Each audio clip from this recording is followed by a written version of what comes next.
Vejam bem claramente, queremos a investigação. Pessoal, o assunto dessa noite é a reportagem do Fantástico, né? Foi muito boa, mostrando ali imagens que a CNN não mostrou.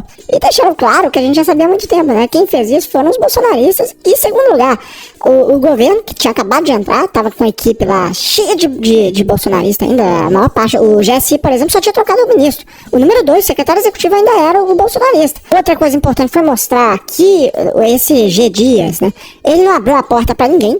Ele chegou lá 4h30 da tarde e foi olhar como é que estava a situação. E então, assim, que não tem, na verdade, participação dele na invasão.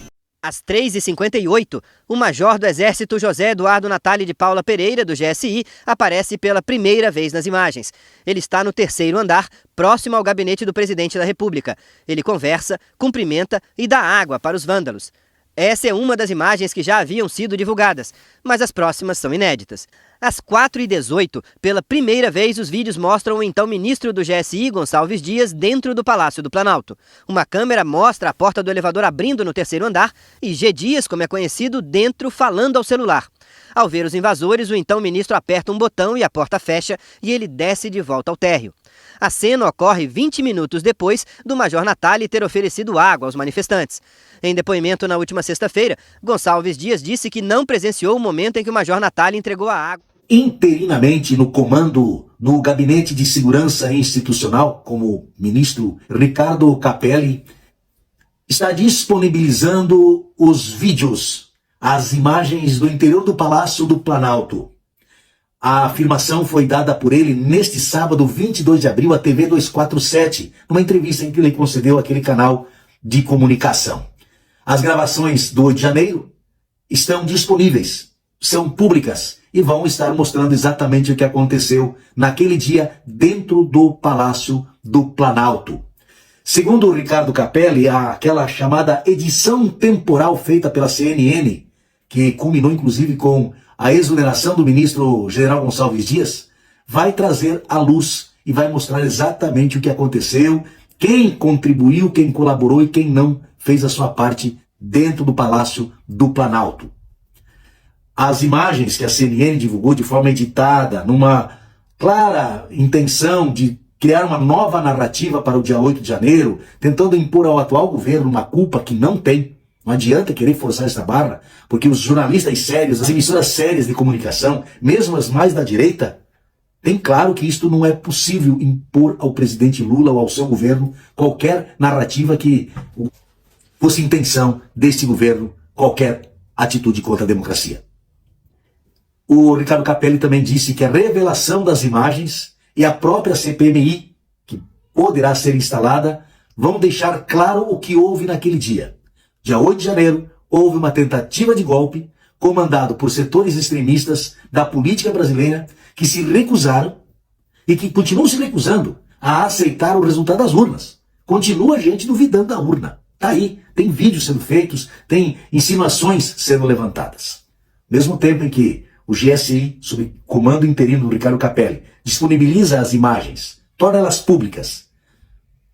O grupo bolsonarista, tentando manter Anderson Torres, que está preso em silêncio, tentou uma estratégia que não está sendo aceita pelo próprio Anderson Torres. Ele está preso desde janeiro, enquanto correm investigações sobre os atos golpistas no Distrito Federal. Ele é ex-ministro do Jair Bolsonaro e discordou do plano de alguns bolsonaristas que o procuraram para fazer dele uma espécie de mártir. De que forma? A ideia seria criar uma série de agendas de visitas a ele, de deputados, senadores, para levar a imprensa a dar cobertura, ou seja, colocar ele sobre mais holofotes e aí torná-lo um mártir. Não é à toa que no dia 22, hoje, vários deputados bolsonaristas estão aí com cards em suas redes sociais perguntando por que o Anderson Torres ainda está preso. É uma tentativa de torná-lo mártir, muito mais para colocar sobre ele toda a culpa e tentar convencê-lo a não fazer a delação premiada. Os advogados do Anderson Torres, que já não são mais os advogados indicados pela família Bolsonaro, ele trocou de advogados, e ele mesmo rejeitaram esta iniciativa. Por quê?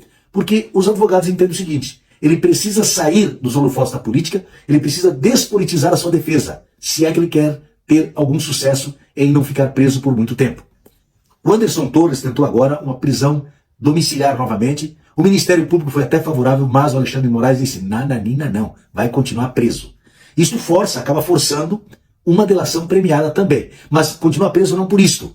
É porque foram levantadas novas informações através do seu celular. A Polícia Federal teve acesso, através das senhas que ele deu, à nuvem. E aí lá, uma série de conversas entre ele, Flávio Bolsonaro, por exemplo, o Ibanez Rocha, governador do Distrito Federal, alguns dias antes do acontecimento.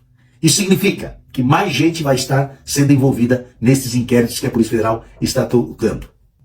Então, ser mártir, não. O Anderson Torres não quer ser mártir, ele quer sair da cadeia, ele emagreceu, anda depressivo, saudades da família, e sabe que se não fizer alguma coisa vai ficar sozinho.